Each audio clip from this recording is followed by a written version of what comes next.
Hello, എല്ലാവർക്കും സുഖമല്ലേ? നമുക്കിന്നൊരു ബീഫ് കറി തയ്യാറാക്കുന്നത് എങ്ങനെയാണെന്ന് നോക്കിയാലോ?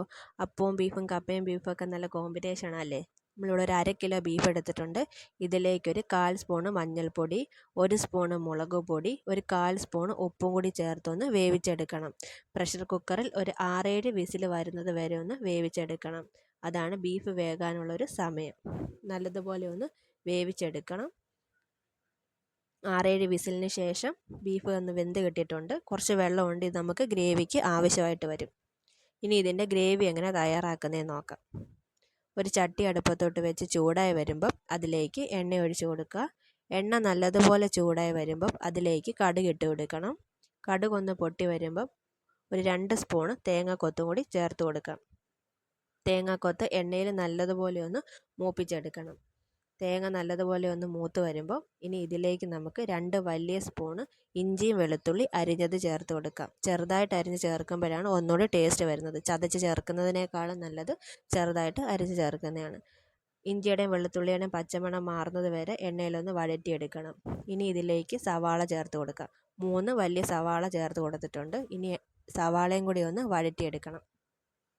സവാള വേഗം വഴറ്റി കിട്ടാൻ വേണ്ടിയിട്ട് കുറച്ച് ഉപ്പും കൂടി ചേർത്ത് കൊടുത്താൽ വേഗം വഴന്ന് കിട്ടും. ഉപ്പ് ചേർക്കുമ്പോൾ ശ്രദ്ധിക്കണം. ബീഫ് വേവാനായിട്ട് നമ്മൾ കുറച്ച് ഉപ്പ് ചേർത്തിട്ടുണ്ടായിരുന്നു. അതുകൊണ്ട് പാകം നോക്കി വേണം ഉപ്പ് ചേർത്ത് കൊടുക്കാൻ.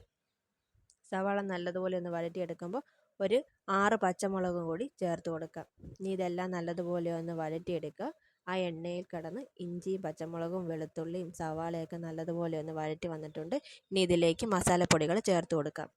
3 സ്പൂണ് മുളക് പൊടി, 2 സ്പൂണ് മല്ലിപ്പൊടി, 1/4 സ്പൂണ് മഞ്ഞൾപ്പൊടി, 1 സ്പൂണ് കുരുമുളക് പൊടി, 3/4 സ്പൂണ് മീറ്റ് മസാലയും കൂടി ചേർത്ത് കൊടുക്കാം. ഇതെല്ലാം നല്ലതുപോലെ ഒന്ന് വഴറ്റിയെടുക്കണം.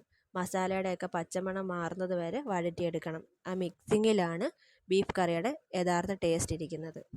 നല്ലതുപോലെ ഒന്ന് ഇളക്കി യോജിപ്പിക്കുക. പച്ചമണം ഒന്ന് മാറി വരുമ്പോഴത്തേന് ഇതിലേക്ക് നമുക്ക് ഒരു തക്കാളിക്ക് അരിഞ്ഞതും കൂടി ചേർത്ത് കൊടുക്കാം. തക്കാളിക്കും കൂടെ ചേർത്ത് കൊടുത്ത് നല്ലതുപോലെ ഒന്ന് മിക്സ് ചെയ്തെടുക്കണം. നല്ലതുപോലെ എല്ലാം യോജിപ്പിച്ചതിന് ശേഷം വേവിച്ച് വെച്ചിരിക്കുന്ന ബീഫും കൂടി ചേർത്ത് കൊടുക്കാം. ബീഫ് ഒന്ന് ചേർത്ത് കൊടുത്ത് നല്ലതുപോലെ ഒന്ന് മിക്സ് ചെയ്യണം. മുമ്പേ പറഞ്ഞതുപോലെ മിക്സിങ്ങിലാണ് യഥാർത്ഥ ടേസ്റ്റ് ഇരിക്കുന്നത്. എല്ലാം നല്ലതുപോലെ ഒന്ന് മിക്സ് ചെയ്ത് അടച്ച് വെച്ച് ഒരു 10 മിനിറ്റ് കൂടി നമുക്ക് വേവിക്കാം. 10 മിനിറ്റിന് ശേഷം നമുക്കൊന്ന് തുറന്ന് നോക്കാം. ബീഫെല്ലാം നല്ലതുപോലെ ആയിട്ടുണ്ട്. ആ വെള്ളമൊക്കെ ഒന്ന് വറ്റി വന്നിട്ടുണ്ട്. ബീഫ് കറി ഇവിടെ റെഡി ആയിട്ടുണ്ട്. ഇനി നമുക്കിതിലേക്ക് കുറച്ച് മല്ലിയിലയും കറിവേപ്പിലയും കൂടി ചേർത്ത് കൊടുക്കാം. മല്ലിയിലയും കറിവേപ്പില ഓരോരുത്തരുടെ ടേസ്റ്റിനനുസരിച്ച് ചേർത്ത് കൊടുക്കാം. കറിവേപ്പില ഇവിടെ കുറച്ചേ ഉള്ളത് കൊണ്ടാണ് അത്രയും കറിവേപ്പില മാത്രം ചേർത്ത് കൊടുത്തത്. ഇനി ഇതെല്ലാം നല്ലതുപോലെ ഒന്നും കൂടി ഒന്ന് യോജിപ്പിക്കണം. ചെറിയ ചൂടിലിരുന്ന് വേണം ഇതെല്ലാം ഒന്ന് യോജിപ്പിച്ചെടുക്കാൻ. ഇനി ഒരു 5 മിനിറ്റ് ഒന്ന് അടച്ച് വെച്ച് വേവിച്ചതിന് ശേഷം തുറന്ന് നോക്കാം. നല്ല ബീഫ് കറി ഇവിടെ റെഡി ആയിട്ടുണ്ട്. എല്ലാവരും ഇങ്ങനെ ഒന്ന് ട്രൈ ചെയ്ത് നോക്കണം. എല്ലാവരുടെ അഭിപ്രായം കമൻറ്റ് ചെയ്യണേ. ലൈക്ക് ചെയ്യുകയും ഷെയർ ചെയ്യുകയും സബ്സ്ക്രൈബ് ചെയ്യുകയും കൂടി ചെയ്യണം.